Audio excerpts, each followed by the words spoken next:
All right, so we're going to give this a minute and let some people log in since we were a minute early. But carry on with what you were talking about if you feel like it. I mean, the stuff before the stuff you were just talking about. The stuff before the stuff. Do the SDI intro for everybody. I'm going to wait until it's 7. Oh, it's 7 Central Standard Time. So this is actually Brian and my first time hosting this webinar, so I'm not even sure how to see how many people are logged in. So if you're logged about 23. Huh? 23? We have about 23. He knows what he's doing. I was gonna say, if you're here, say hi in the chat. But we are here for the Sonoran Desert Institute School of Firearms Technology, one of the only online gunsmithing schools with an associate in the science of firearms technology. We're here with Rob Pincus from ICE Training. He is a professional trainer, author, social media master, and we also have Anthony Nuccio. He is one of the owners of Spark Munitions, and soon we will hopefully have Glenn Stilson with Independence Training and the Brian, help me out, podcast. Oh, the Arms Room. Yes, which I just recently listened to for the first time, and it's awesome. But we're going to give this a minute and let a few more people log in so we can talk about SHOT Show. Say hi, guys. Hello, everyone. How many SHOT Shows has everybody been to? This last one was my first time to go. I've been to about 10, I believe. Anthony? I've been to 3 and exhibited at 2. Rob is probably the veteran. 23. Mm-hmm. Where was the first SHOT Show you went to, Rob? Wasn't Vegas then? I kind of think it was, because Vegas was always part of back when it used to travel. It was Vegas was one of the places. I think it actually was Vegas the first time I went, and then I've been in Atlanta, Orlando, New Orleans. Maybe one other place. How long ago was New Orleans? That was a good one. New Orleans was interesting. It was a long aisleway of vendors. Yeah, it was just one building and one floor space. So it was just like forever. It was kind of cool, but it's a hard for however many people it was back then, 30 to 40,000, I imagine. I'm sure.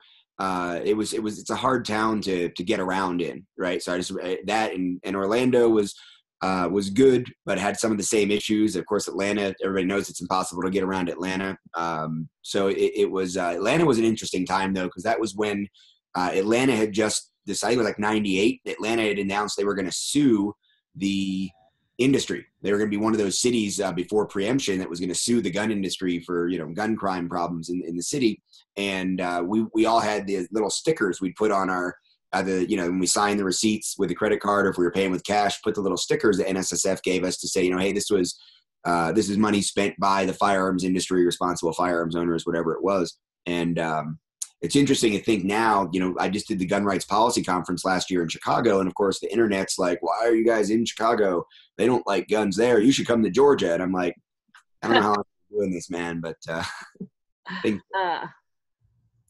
Awesome. Well, for anybody just logging in, for anybody that doesn't know who we are at SDI, we are the Sonoran Desert Institute School of Firearms Technology. We are an accredited distance education firearms technology and gunsmithing school.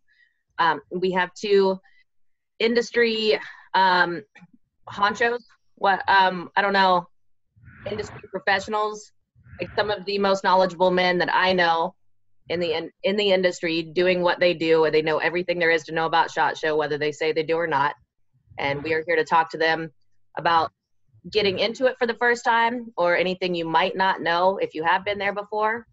So say hello to Rob Pincus, Anthony Nuccio. We will have Glenn Stilson on soon. And any questions that you do have, make sure to go to the Q&A section on the bottom. You can use the chat to say hello and talk amongst yourselves. But if you want to ask them a question, definitely go to that Q&A section on the bottom. If you don't see it, just move your mouse around and it'll pop up. But to get things started, I was going to ask you how many years you've attended SHOT Show, but Rob already asked that, so moving on. When it comes to the businesses that you guys run, what are your main objectives when it comes to going to SHOT Show, and how do you plan accordingly? How far in advance do you plan your schedules? What is it you plan to achieve when you go, and how do you get that done? I guess we'll start with Anthony. All right. So this year I really wanted to target gun builders and some of the long distance schools. So we actually went through the entire list of exhibitors and kind of mapped out who we were going to visit and how we were going to visit them. For those that haven't been, SHOT is so massive that if you don't sort of plan out who you want to see and how you want to see it, you could spend a lot of time wasting your time just wandering around. And so I really went through that registry of everybody that I needed to talk to, made my notes ahead of time, and really used the app. The app is a really good tool for folks trying to get around the show, just because it has some really nice features to be able to get from where you are currently to where you want to be, and kind of helps you navigate the confusing floor at times. I agree 100%. That app is a lifesaver, unless the cell service goes out and you can't use it. Yeah. Now, Rob, who is the captain of not being where you think he's going to be at the time you think he's going to be there, and the guy that you can't keep up with. Captain of that team, moving Yeah. So as most people know me, have worked with me, I'm not great at schedules. I do schedule for SHOT Show for the week. I usually show up on Sunday because last 5 or 6 years, I've run the range for Winchester Ammunition out on their pistol bay. I've run the pistol bay there. Before that, I was attending range day kind of intermittently, media day at the range, whatever. It's changed its names over time. From Tuesday to now, from Tuesday to Friday, I refer to it as day 1, 2, 3, and 4. I don't care what day of the week it is. I don't care what day of the month it is. Everybody, you got to remember, I have the IC training hat. I'm the executive director of Personal Defense Network. I'm now the executive vice president of Second Amendment Organization. I'm proud to be one of the board of advisors for SDI. So with you guys, so there's always like 17 different things going on. Avidity Arms, we've got the project there. We've got other consulting I do, and then all the tour sponsors. So I wear 6 different hats when I'm at SHOT Show. And what I need to do is make sure that everybody kind of coordinating with me is using some of that same language, or at least that I translated into the day 1, day 2, day 4 language, because that's the only way I have a chance of remembering, okay, I'm speaking. Like this year I did a lot with Gun Vault and with Sentry. I was at their booth on days 1 and 2 and 3, but at different times. So I'll keep a schedule that just says day 2, booth number, and then it's by time throughout it. But as you said, it's that keeping up with me. A comment gets made a lot. If I have so many friends in the industry and know a lot of people in the industry, the TV shows, the internet, all that stuff, it's very difficult for me. If I just meander or if I stop, I can get into a 15-minute conversation with somebody about, something in their booth or something we did 3 years ago or something we want to do next week, or I bump into a student from a class. So I do sort of just tend to, focus on the app or the map or whatever it is and move super fast through those aisles until day 4. Day 4 afternoon is really my time to circle back, see people I need to see, catch up, and take those meetings of opportunity. So I am really careful. This would be one big piece of advice I would give people. Don't plan down to your last minute, because there's probably going to be people that you said, okay, I'm going to meet with you on day 2 at 11 o'clock, and then they're going to be slammed, they're going to be busy, they're going to be lost, it's going to be me, and I'm going to forget something, and then you're going to need to pick that meeting up. So give yourself some breaks. You'll want them just because of the size and the scope. It's your first one. Everybody kind of makes the joke about being overwhelmed. I think people say, yeah, no, I get it, it's huge, but I don't go to every hall, and I'm 23 years and I probably have clients, customers, collaborators, or friends in every hall, but I don't even make it to every hall. So you really do have to kind of conserve some free space in your schedule, and don't plan it down to the last minute, because there will be things you need to get done at the end of day 2 or 3 or 4, and you need to have that space for it. That's a great point. Great couple of points. Now, we just had a question asked, and I think I know the answer to this, but I'm gonna go ahead and just pass it off to you guys. Why has Vegas been the biggest staple for SHOT? He said, "I'd really enjoy seeing it come to New Mexico. It's hot in a desert too." Why Vegas? Isn't that the only place currently that can house as many people as SHOT holds? I think they say there's 6 or 7 potential venues. And I don't think any of them are in New Mexico. I think so as far as directly to New Mexico, I don't know that there's a convention center there with the hotel support and the infrastructure support that can handle, 60, 70,000 people. I think that's the big problem. So when you look at Atlanta, I think the Chicago Expo Center, Atlanta, the Javits Center in Manhattan, we're not going to go to Manhattan. I've done some trade shows in Manhattan for law enforcement and military, but we're not going to bring the SHOT Show is not going to be there. And it's not just the politics, it's just the idea of bringing, however many hundreds of thousands of firearms into the city of New York City. This isn't going to happen. So logistically, aren't that many places that have the infrastructure to support it. And a lot of people do say, I wish it would come closer, but we have to remember, and I know this is going to come up at some point in more detail, but we have to remember this is an industry trade show. It's not a big gun show. It's not, we were talking about the Great American Outdoor Show before this actually went live in the pre-show. We were just discussing the difference between SHOT Show and Great American Outdoors, and even the NRA show. It's an industry show, but it's open to the public. And the way it gets staffed and the way it gets manned, the way you go in and out of it, just everything about a public show is very different from an industry trade show. And SHOT Show is not the most exclusive one. I mean, some of the military ones, I'll be over in the European version of SHOT Show next week, the IWA show, they're even more strict. So when people say, I wish it were in Atlanta, I'd go. And it's like, right. I love what you're saying, dude, but like, honestly, you're going to get one of those damn carts from RSR. You're going to be collecting patches and catalogs, and you're going to be in my way when I'm trying to get from, meeting A to meeting B. The community is better served by letting the industry shows be industry shows. Right. That's like, we have a couple people asking about, we're not buyers, any advice or suggestions on participation, but that doesn't really work for somebody who's not in the industry. You don't have to be a buyer to go, but to just attend, you have to be in the industry because it's an industry-based show. So aside from manufacturers and buyers, it would be media, right? People that might work for distance education, firearms technology colleges, and so on and so forth. Now, a little side note, and I think this is going to be more targeted to Anthony to begin with. We'll start with you. Do any of these guys reload? If so, where would be the best place to buy a 410 reloader? No, don't do it. Yeah, I mean, so if you're talking personal versus professional, there's a very big difference in the equipment that we use on a grand scale compared to what you would buy for your personal use.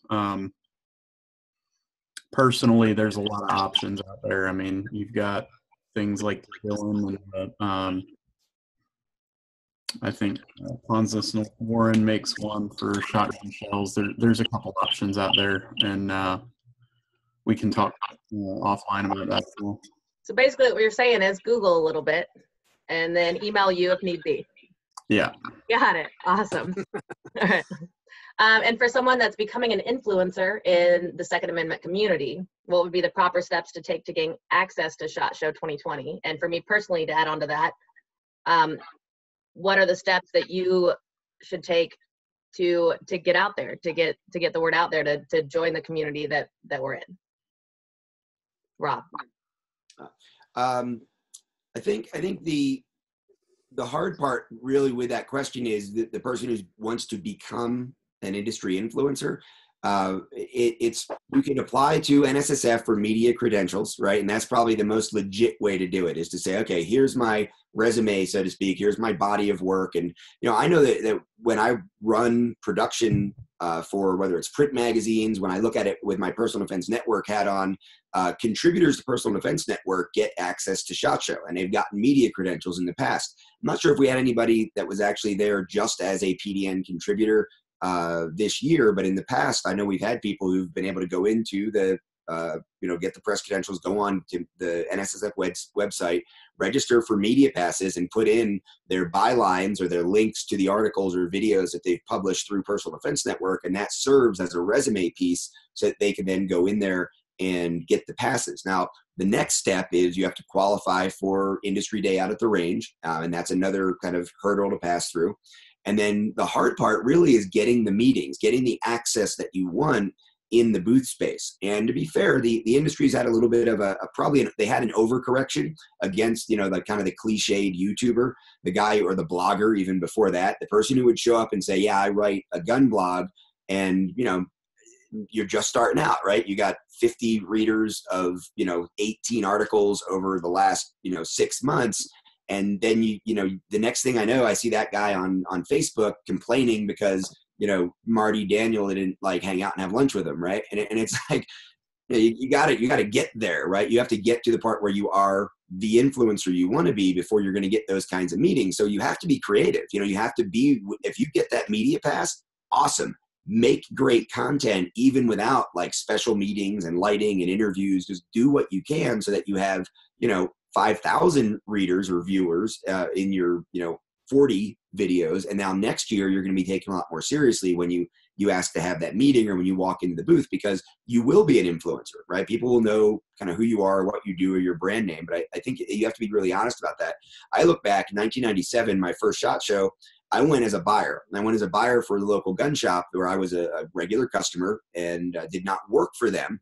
But I went out there under the, he has an FFL, he can get people in, I have my badge. Well, absolutely. I was there for, networking and to try to get more into the industry, to try to get more involved in things that I wanted to do, not even really being sure at that point exactly what those things were going to be. But I also got that guy 3 product lines for his store that he didn't have before and that he maintained for a long time thereafter. So I actually did my job as a buyer for the store because he told me, look for a holster line in this price range and a couple other things. So it's important, I think, however you get to SHOT Show, if you're just like a super gun guy and you want to get to SHOT Show, and have a plan. And when you get there, do what it was you intended to do. If you aren't successful, that's fine, but you at least have to try. A lot of people just get there and then they're wandering around like it's a gun show, and it's not. Yeah, for sure. Now, can you get that badge with just having an FFL? Yeah. If you're a retailer, if you're you can, now you're going to go under that, guise. And I think it's important to know that, people are starting, this has gotten a lot more sophisticated than it was, 20 years ago. People are in the booths are going to look at that badge and they're going to look to see what it says. And if you're there doing something that doesn't match with, if you have an exhibitor badge, but you're clearly like, your brother works for a company that has a 60 by 60 booth space and he handed you a badge and said, yeah, sure, go look around, walking into the booth and trying to get the sales guy who wants to sell 350 of that one model of shotgun, asking him if he's ever been duck hunting in Mississippi, is like he's not there for that, Oh, so my brother. Just kidding. Yeah. You'll stand out like a sore thumb to anybody who's worked the show, and you have to think on terms of, like he was saying, the sales guy who's at the show, his goal is to land big contracts, not to deal with a one-off individual. And it's no disrespect, but there's 70,000 people plus that go through SHOT, and basically in the booth, you've got 3 or 4 days basically to try to capture as many real customers as you can. And you've got to be tactful. People are polite, but at the same time, we're trying to make a living. We don't want to be bogged down with one customer who isn't going to turn into any lead for us. Right. And people are usually pretty easy to detect if they're just somebody who is a friend of a friend who happened to have an FFL and they are simply there thinking it's a gun show. Right. Makes sense. That leads into this question by Mr. West. Can you give a scope on just how big SHOT Show is in comparison to like the NRA annual meeting? And what is the SHOT Show funk? And I don't think it means music. No, it's not. So there's 19 miles of aisles at SHOT. To walk from one end of the building to the other is supposedly 19 miles. I can tell you in 4 days, I walked like 76 miles. And I was not going out slamming beers after work.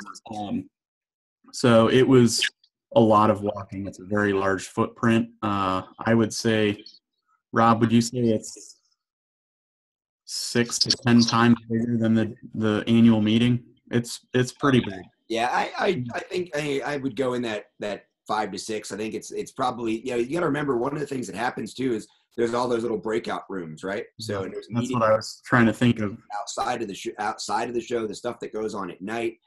Some of the industry companies like SIG has their own range day now. There's a veterans group that has their own range and expo day.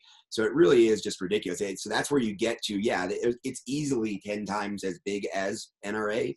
If you take all the ancillary stuff out, the show itself is I think a 500% increase in floor space would be very easy to bet on.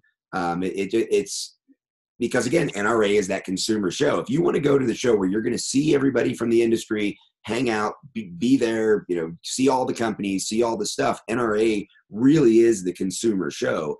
Regardless how you feel about the NRA, it's easy enough to get into it. All you have to do is be a member, and you can attend. And it is that show. The USCCA Expo is another one that's up and coming, much smaller, but it's a big national show with big companies and personalities from the training industry and stuff like that are there as well. You just came from Great American Outdoors Show. It's another example of a consumer-based show that's very large. The TriggerCon now out in Seattle took a big leap, I think, this last year in their third year, and their fourth year is probably going to be great. And it includes a range day that's not just for industry, as I understand it, this coming up year. So there are all kinds of events that happen around the country. SHOT Show is, I get it. Like I was that guy that wanted to go, but here I am 23 years later, in the industry legitimately. And I did my job in 1997 as, a member of the industry representing that firearms dealer. And I think that's really important for people to understand. It's not like special click, keep people out. If you want to do the job and you want to do the work, come on in. Like we need you. We need good people in the industry, but that means calling an employer this week and saying, yeah, I've always wanted to go to SHOT Show. I guess that means I got to work in the industry. What job do you have that I can do that I might be able to help you and attend SHOT Show in 2021? I can tell you, I've really learned how quickly and how big the show was from my feet. Vanessa had warned me, wear comfortable shoes, and I made the mistake of wearing boots the first day, and I paid for it. And take an extra pair of comfortable shoes, because you won't even want to put those same comfortable shoes back on. Yeah. No. It's huge. And he's done a ton of gun shows, and it's not the same. Not the same. Not at all. And then to answer the second part of that, the gun show funk, or there's a million names for it now, but it's basically the worst flu of the season for anybody in the industry. The guys that worked my booth for me both wound up in the hospital from it. So really, yeah, it's pretty serious. You think about it, you bring that many international folks in, and here in the U.S. we don't really get exposed to some of those foreign viruses that often, and it knocks people out pretty good. So I just start popping like vitamin C's and taking airborne, and then I have as many sick people cough on me the week before. No, I don't suggest that. I'm just kidding. I'm totally kidding. What? So let me ask you this, Anthony. Are those guys like they travel a lot, partiers? They're always they're out and about, or are they like Midwestern guys that do their work and get the job done, and they're kind of homebodies normally? No, one of the guys, he travels a lot, but for whatever reason he caught it. And I mean, we didn't really party that much. I mean, we really didn't. We did one or two. I think the worst night for us, we actually had a dinner meeting that turned into, drinks at the bar, and then another meeting developed and someone else joined us. And so I think the latest we were out was maybe 11:30, 12 o'clock.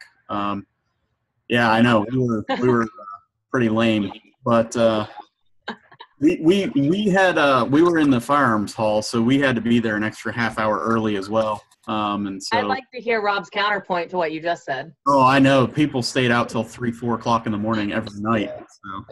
I think net from Sunday through Tuesday night was like 4 hours sleep because I kind of got drug into a few different things that, but it's part of the show. It's part of the experience, right? So this year I was probably out more than I have been, maybe the last 4 or 5 years put together. I was kind of like head down business guy, focusing on stuff and not staying out all that much the last few years. This year I got kind of caught up in being out at more the events that, I think that's kind of, if you look at the last 23 years, there's years I go to the events, a lot. And then there's other years where it's just like, nah, I'm going to go back to the hotel, have a quiet dinner and call it good. But I asked about the flu guys because I get lucky, I guess, and I really don't get hit by it. But I think a lot of it has to do with not only, as you said, just Americans, dealing with foreign, bacteria or germs or whatever, but also this issue of a lot of people that go to SHOT Show, that's the one show a year that they look forward to, and it's the busiest show, and they sort of get caught up and maybe get in over their head a little bit in the staying out late at night. And it's not that, they don't have alcohol poisoning, but they do weaken their immune system, and it's constant go. And it is an international group, and there is obviously even if you're like, oh yeah, I wash my hands every time I, no, you don't, and then you're picking up guns, like everyone is touching the same things, and it's just a lot of germs spread around. I still think it's a Vegas hotel room. If you don't Lysol it down before you sleep in it, then you're going to get sick. But anyway, on that topic, or not to change the subject or anything, but is there anything you guys have found that, like any physical swag or literature that you take with you that you found that you have to take with you to every shot that helps promote your business? I've gone away from almost any paper product, like even with the companies I consult with, and they talk, even like, you want to bring some books, Rob, and sign books when I'm there and stuff. Like, I think people are already so encumbered by everything that goes on there. Like, I try to have a good business card to hand out and follow up with people. I will collect business cards, and one of the things I'll try to do, like by the flight home, is already have sort of piled them up into I need to follow up with these people right away. I don't remember who these people are. And then the middle pile of we'll get to them when I can. And I try to take notes on people's business cards. I usually have metal business cards, keep people from doing that to me. Yeah, they were really cool. Actually have to remember. But I do think it's important to have some way to have your follow-ups ready. I'm much more interested in my follow-up to other people than I am in handing them something in this sea of information and thinking it's going to stand out. So I think the follow-up, the collecting of information and the follow-up is infinitely more important than what you do to try to just entice people with the handout, And then, Anthony, same question to you, but it might be a little different because you have a booth and you have a physical space where people are going to be visiting you. Not that Rob doesn't have a booth or doesn't visit a million of them or isn't affiliated with a million of them. But with your booth, what do you find you need to have? So this year we rented the badge scanner, which is kind of difficult to pay for, but it honestly is a great tool if you're exhibiting there, because it allows you to make those notes that Rob was talking about in that person's profile for the scan. So it does really help speed up the follow-ups once you get home, or if you're doing it on the flight home. But as far as handouts, we had business cards there, and that's it. We don't print a whole bunch of stuff because you will get a ton of people who will take something that they never have the intention of doing anything with it. They're just collecting it, and then you've just spent a fortune on printed material. So we just do business cards, and it works. Awesome. Now can we all give a round of applause for Glenn? Glenn just joined us. Yay. Hey, Glenn. Can you hear us? Hello, Glenn. Hello, Glenn. Glenn's not with us. All right. Well, Glenn's name is with us, and that's good enough. So to follow up that next question, did you guys have to ship any firearms or ammunition, and what is the best process to do so? At the booth, so at the booth for Avidity Arms is combined with Eagle Imports, and they ship a kind of like a giant, like a work box you'd see out at a construction site, just a giant, big metal thing that you put the big locks on. Basically, one of those gets shipped out ahead of time with every gun. There's probably, I don't know, somewhere between 80 and 100 guns in the booth. They're all locked in that giant metal work box, and that gets shipped out, and the booth gets built. A lot of people don't realize if the show is 4 days open, some of those booths, they start construction up to a week in advance. So for example, the IWA show in Germany starts on the 8th next week. And one of the companies that I'm consulting with that I'll be in their booth left today. So they've already shipped it from a neighboring country into Germany. It's on its way, and they'll start setting that up over the weekend or Monday at the latest, the construction crew. So some of these booths are huge, and a lot of companies deal with having the guns brought out there differently. For us, we've got a medium-sized booth, I guess, and it's just this one big lockbox. Now, I personally flew out with a couple of guns that I had been testing down in Florida, not just my carry gun, but flew out with some guns that were used at range day and were used and then were displayed at the booth. But those I just did in my checked luggage, and I didn't have to make any special arrangements. Just show up a little bit early, just in case. Hey, Glenn, how you doing? Can you hear us? Yes, I can. How are you guys? Good. Good to have you on. Yeah, I apologize. I'm a little late. I got hung up at a baseball game. That's a good excuse, I guess. Yeah. Yeah. Now, Glenn is with Independence Training, which is also in your resource guide. So if you want to look and see the discounts you get there, check it out. Glenn, we are talking all things SHOT, and I would like to start with a question for you. How did the baseball game go? Did you win? So it was actually my oldest son's first JV baseball game, and yes, they won. Yeah, there we go. All right, awesome. Now, I was going to wait till the end, but we got a couple people mentioning social media networks and Instagram handles and things like that. Can you guys go ahead and share that? But I'll have you do it again at the end. Anthony. Yeah, go ahead. Oh. Social media? Yeah, we have our both companies have a social media presence, Blackwater Precision and Spark Munitions. So. All right, Rob, Mr. Social Media. Pincus Rob, Pincus Rob, on Twitter, on Instagram, and then Rob Pincus on Facebook, and 2AO.org for the gun rights stuff, ICEtraining.us for the training stuff, and personaldefensenetwork.com for even more training stuff, avidityarms.com for the gun stuff. And Glenn. Yeah, everything's easy. It's just all Independence Training. So Instagram, Facebook, YouTube, everything. It's really easy to find us. And then also you got your podcast, The Arms Room, right?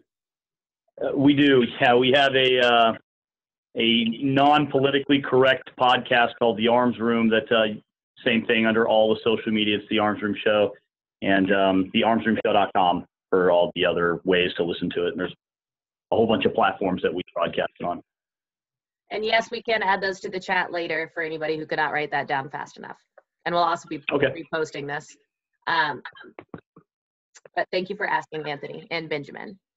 And any advice you wish you would have had when you first started out in the industry as far as SHOT goes?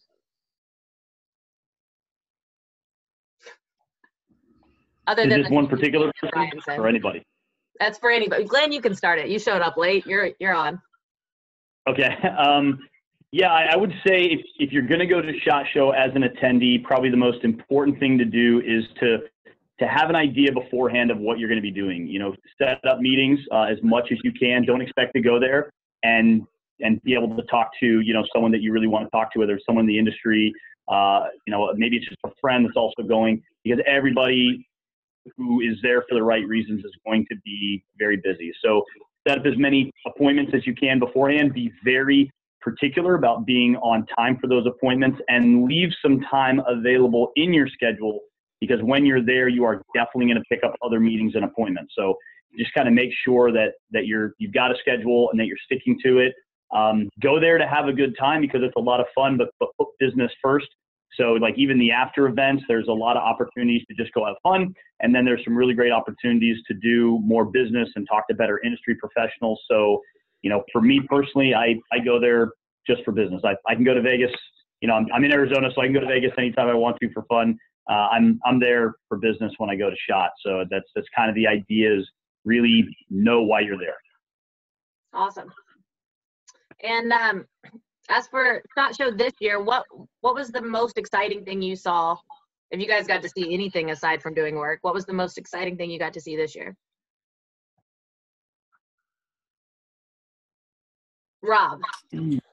Oh man, I want to go first on this one. I'm like cynical, jaded guy. I thought That's why I picked you first. Yeah. I was glad that I didn't think the Mossberg handgun was horrifying as soon as I touched it. That was good. I thought I was cool that I got to shoot the Nemo handgun, which I saw at NASGW as a no one can touch this under plexiglass sort of prototype. So the fact that they got to a shooting prototype with some modifications and things, some improvements, I enjoyed shooting that gun for the first time, because I think it's going to be cool. And what else?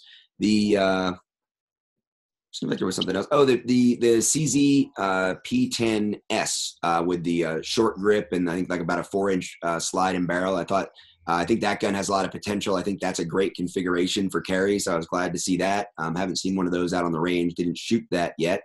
And then I always have fun at range day. When I sneak away from the bay that I'm running for Winchester, I always run up to the long distance rifle stuff and try to pull off some extreme offhand shooting. And there's always some great rifles up there. So the Cadex rifle, the bolt gun, and a couple other rifles I used up there this year were really sweet. So.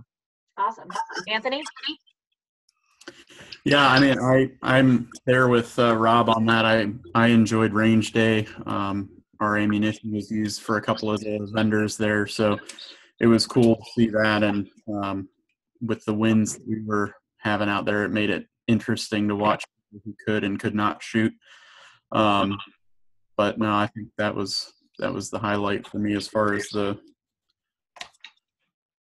handling of firearms. Glenn, what was the most exciting thing you saw at SHOT Show this year? I really liked all the different varieties of AR pistols that were available. You know, it was hard for me to get on the AR pistol bandwagon at first, because I just thought it was kind of a trick. Like, whatever, I'll just keep using my SBRs. But with as advanced as some of the braces have become, and with the kind of general acceptance of that in the community, it was pretty cool to see that there were so many options out there for someone who really wants to be able to use that type of platform, whether it's home defense, competition. I mean, we're seeing them now as I travel around the country shooting competitions. I see braces in use at competitions, especially for, you know, shorter range 2-gun and 3-gun type matches. So I think that was pretty cool. You know, I'm a bit of a medical nerd, since that's a big part of our business. So there was some really cool new medical products that were out on the market. So those were particularly interesting to us. But firearms, I mean, I'm kind of with Rob too. I've seen it all at this point. I think it's hard to really impress the heck out of me, so I can't say there was any one particular gun that really stood out. I can agree with that. Now, without getting too opinionated, Rob, what are you most tired of seeing at SHOT Show, and what do you not want any more of? Why do I have to go first again? Oh, you don't. I just wanted to go ahead and throw your name in there before. I can start with somebody else though. All right, Rob. Let's see. I think it would be other than those damn carts from RSR with the stuff that people throw in and drag down the aisles. Other than not, I made fun of those a little bit constantly on the internet this year. I don't know that I'm really that jaded. I may if you'd asked me that question 10 years ago, I probably would have like bitched and moaned about a bunch of stuff. I think one of the things that's happened over time is as long as people understand kind of what category it belongs in, I don't care, right? Like if like bump stocks, right? I'm against banning bump stocks for everything other than bump stocks, right? For every other reason to not ban them. There's kind of silly, but if you want one, like, hey, cool. You know, I'm not the kind of guy that says that shouldn't exist because it's just kind of silly. If somebody wants, you know, a gun painted with unicorns on it, you know, cool. If they have kids and they have a gun painted with a bunch of unicorns on it, then I just hope they're, you know, handling that responsibly inside of their home with kids and stuff like that. So as long as there's a like a disclaimer or a description or an educational piece that goes with it, I'm okay with diversity and innovation, and I'm also okay with competition. You know, the idea, like, people have said, you know, with the Avidity gun, well, now the Glock 48's out, so they beat you to it. You may as well not even release the gun. And it's like, well, wait a minute. Did you tell every company except for Colt not to make ARs because they seem to be doing okay, right? Did you tell Anthony, hey, Anthony, sorry, there's companies that already make bullets, bro, so don't worry about it. So I'm not that against anything, I guess, in general, except just people that complain about stuff for no reason. I see that, you know, a lot of the kind of blogger hit pieces that came out of SHOT Show this year, or video YouTuber hit. Maybe that's the thing I'm tired of, because that's come up a lot in the last week or two. It took them about a 3 or 4 week gap, I guess. And then there's these like hit pieces that come out where you see guys just kind of doing kind of shady journalism, I think. Maybe that's what I'm tired of. And I just got tired of it and realized it as I was talking about it. Well, I like that answer. Anthony? Kind of talking about the folks that wasted time earlier, to put it bluntly. The individuals that are abusing their privilege at SHOT, I think they get old for those of us that have that really full schedule that want to just kind of abuse the time, so to speak. You know, that gets old really quick. But Yeah. And Glenn? I think the only thing that I kind of get a little tired of at SHOT is kind of the thing I get a little tired of in the community as a whole, which is just like really unproven, untested products. You know, like, I know that SHOT Show is an opportunity for people to show up and kind of show what's late and great and what they're working on in their company, but just this wildly untested product. Like, hey, we went to the range and we put 100 rounds through it and it works. And then our buddy who's a Navy SEAL, he also said he really likes it. So boom, it's endorsed by Navy SEALs.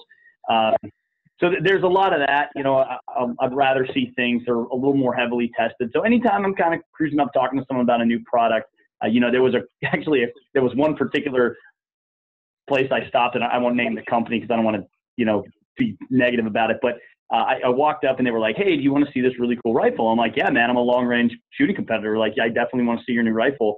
And so they hand me this gun, and it basically broke twice while I was handling it. And I'm like, you guys probably need to go back to the drawing board on this. Like, oh, well, you know, this and that. And then this guy, he's really knowledgeable, and he helped build it. I'm like, yeah, man, I don't really care. Like, if your shit breaks when you very first show up to SHOT Show, you might want to consider putting a few more rounds to that bad boy. So I think that's it. For me, that's the only thing that ever really bothers me. I love innovation. I want to see new things. I never poo-poo new stuff, because everything we have is because someone innovated it. So I'm all about it. I just don't want to see things that are super untested like this. Awesome. Good answers, all of you. Not that I expected anything else. Now, we do need to start wrapping things up, but for somebody who's going to go to SHOT Show for the first time, or they've only been there a few times, and they want to advertise and better represent their company or their products, aside from their own social medias, what is the best way to go about doing that? Glenn. All right. Ask me that question one more time. I kind of missed the first part of it. Representing yourself and your company at SHOT Show and advertising other than just the marketing on your own social media, how would you go about doing that? I think the first impression is the most important impression. So go dressed like you're there to do business. I think that's a good kind of representation of yourself. I know when I'm there to do a business meeting, if I show up to a business meeting and there's a guy there and he's like, hey, I'm kind of in t-shirt and shorts, I'm not really taking this too seriously, then how serious is he going to take my business? You know, this is an opportunity for people from all over the industry to get together and represent their companies to each other. So it's a very least business casual. I don't go there dressed in a shirt and tie. It's not really my style, but, you know, a nice set of pants and a nice pair of shoes and, you know, a nice polo or a nice button up, you know, hair done. I personally shave. I usually grow a nice big beard throughout the year. I'm regrowing it. My post-SHOT Show beard is growing back in, but personally, I shave before I go to SHOT Show. I feel like that gives the best professional image for myself. So I think that's one thing, is remembering everyone you're going to talk to is going to talk to 1,000 people or whatever. And most of them have beards. Yeah, and most of them have beards. That's actually the reason I shave. Yeah, I like that. Anthony? Yeah, I couldn't agree more with what he just said. Appearing professional, having, professional business cards, having your company represented on your badge. If you go about the proper channels to register for SHOT, your name will be on your badge if you're there as industry. That all stacks up to be someone that it looks like a promising customer from appearance. And Rob?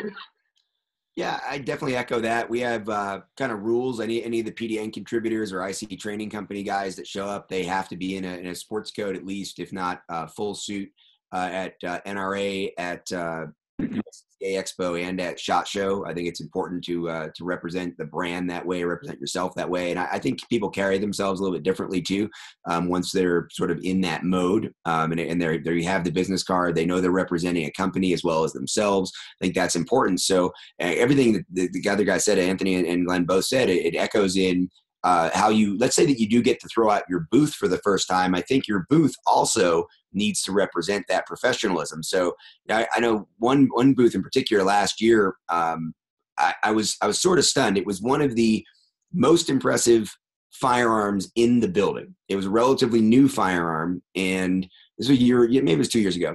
And the company that was bringing it into the country and was representing it, like literally, I mean, it was like the pep rally posters, that would be like the middle school, like in the hallways. It was like, it was bad. And I was stunned at how mismatched it was, because if it had been somebody selling, cheap gun boxes or something, like, okay, whatever. If it had been like, a really low end optics company, like, all right, I got it, SHOT Show special in a marker. But this is an expensive, and there were other guns in that booth that were expensive, imported like competition shotguns and stuff too. And it was just really this disparity. So I think you have to represent yourself and your product the way yourself and your product really deserve to be represented. So if I walk into your booth and it's kind of half put together, and if by Thursday, everything's falling apart and it's a mess and there's trash is overflowing and there's open drinks all over every countertop, and you're just not taking care of the place, and you didn't even set it up right in the first place, that's going to say a lot to me. And I think the experienced attendees, people who are really serious about writing checks and putting in purchase orders, they're going to notice that too. So I think everything that the first guys said about your personal appearance as an attendee walking into a booth, I'm shocked at the amount of money I know goes into having a booth, and yet I don't see that professionalism always show up there. Makes sense. Now we do need to wrap things up, but before we go, just some quick responses. What do you guys see? What do you foresee the future being for SHOT Show, for the industry in the next few years? How do you see things changing, and what do you think the next trends will be? Anthony.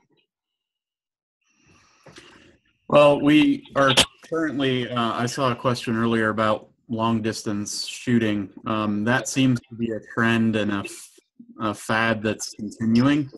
We're still seeing a lot of folks getting into the long distance shooting. I saw some buzz with some of the manufacturers around building more precision rifles on a budget mindset, which is totally contradictory, but to each their own. And so I kind of see a lot of emphasis on trying to come up with innovation in a market that's somewhat saturated in certain regards. And folks that create that unique product are going to stand out that much more. And I think everybody's trying to figure out what that unique product is going to be right now. We've seen a lot of little tweaks here and there from some of the big guys, but I think that there's going to be more of an emphasis on long-term R&D here. For sure. Rob? I think the official number was actually down a little bit this year for SHOT Show, and I think that may be what we see over the next few years, tightening up. I think the idea of making the show bigger and bigger and bigger every year sort of played itself out. It played itself out certainly in terms of attendees. We know that if you look at the industry day at the range, it really kind of peaked it as a disaster maybe 4 or 5 years ago of just way too many people. Again, everybody with a blog or everybody with a YouTube channel showed up, and it was a mess. And then they sort of overcorrected and really locked it down, and like you had to be there at a certain time and all that. And that kind of where it was better, but it wasn't really what needed to happen. I think this last couple of years, Industry Day has run incredibly smoothly. I think NSSF as a whole at SHOT Show has made things smoother, opening up the 5th level this year with what they called the pop-up area, which was for people that essentially like the science fair version of like, if you do well here, we're going to let you graduate to the actual SHOT Show in the future. I think that was a brilliant idea. I've heard talk about putting exhibits up at faraway places at other hotels. I don't think that makes any sense. I think there should be some competition. I think you can't make everybody happy. You can't let everybody in, to the point that Glenn made about, R&D. If you have a product that's worth bringing to SHOT Show and spending the money, you're going to have to spend the money. And if you think you're going to have a product in 2 or 3 years, get on the waiting list, invest in that process. I think NSSF will continue to tighten up who can attend, defining that better and policing that more. And I think that's a good thing. And if people want to do great outdoors show, and the industry is going to say, we actually miss some of those kind of lookers, and we miss some of that buzz from the guy with the cell phone taking pictures and putting it on the internet. Great. Go to Great American Outdoors, go to USCCA Expo, go to the NRA show. You're going to get that all day long. And I think that the industry leadership and the NSSF are getting that and tightening that up a little bit, finding ways to still include the little guys like the pop-up room, but not saturate the main floor. Awesome. And Glenn? Well, like Anthony mentioned, the long-range shooting world has definitely exploded, from a training perspective and a competition perspective. It is absolutely something that we've seen increase a lot over the last few years. So I think that that market, however, is also already relatively saturated. There's a lot of people building custom rifles. There's a lot of optics companies out there. There's always room for innovation and something new. But the question was just asked actually by one of the guys in the chat that I want to address, and specifically about kind of gunsmithing. He said, is it better as a gunsmith to have a niche, or is it better to be well-rounded? I think that very particular question actually is what I would say the kind of future of SHOT Show in the industry is. A lot of people out there, because the industry is down, it's been down for the last couple of years. They're just kind of throwing stuff against the wall to see if it's going to stick. Hey, let's build a new handgun. Let's build a new rifle. Let's make a new scope. And I'm kind of looking at some of these people going like, what the hell are you doing in this part of the business? Go stay in your lane. You don't know anything about this part of the business, and it's about to show. And they hire a couple guys from another company or some guys with some field experience, and they go, hey, make this work for us. And I think they'd actually be better served kind of staying in their lane. So for me, the future of SHOT Show is really going to be determined on whether or not, like Rob mentioned, it can go ahead and keep it a small, narrow, kind of business focused, a quality products only here, quality business only here kind of show. If they try to expand it and make everyone happy and make a little something for everyone, then they're going to fail, and they'll create a vacuum, and someone else will come in and fill that void. There's certainly already talk of some other shows and some other organizations trying to do that. Awesome. All right, guys, we do need to wrap things up, and I know we didn't get to hit everybody's questions. We tried to as best we could, but if you want to see another webinar with these fellas on it, I'm sure if enough people commented about it on our Facebook, I'm sure we could talk them into doing another one. But we will post this on our YouTube and put it on our Facebook, and we'll make sure that everybody got their social media accounts and things they can follow. But I know Glenn's is Independence Training. Rob's is either Rob Pincus or Pincus Rob. And Anthony, I know you recently had to switch some years over, and it's Sparks Munitions, correct? Spark. No Spark. S. Spark Munitions. Only there is an S, but it's at the beginning of Spark. All right, and if you don't know about SDI, the Sonoran Desert Institute, make sure to check out sdi.edu. And thank you guys so much for attending. Thank you guys. Thank you on our panel for being a part of this and for sharing all that information with us. Anything else you want to say in close? I'll be able to we'll do a webinar about the European SHOT Show in a month, because that's in 10 days. All right, that would be amazing. Well, they're in Germany, but we could do that if you want. Oh, I don't speak Germish. All right, thanks so much, guys. You're awesome. And Rob, Thank you guys for having us. commented on your hair and how you save a lot of time getting ready for a shot because of your hairstyle. Yeah, I usually only get like 2 good shaves in during the average shot show. Very important. All right, good. I'm glad we ended with that. You guys have a great night. Thank you so much for attending. Bye. Bye-bye.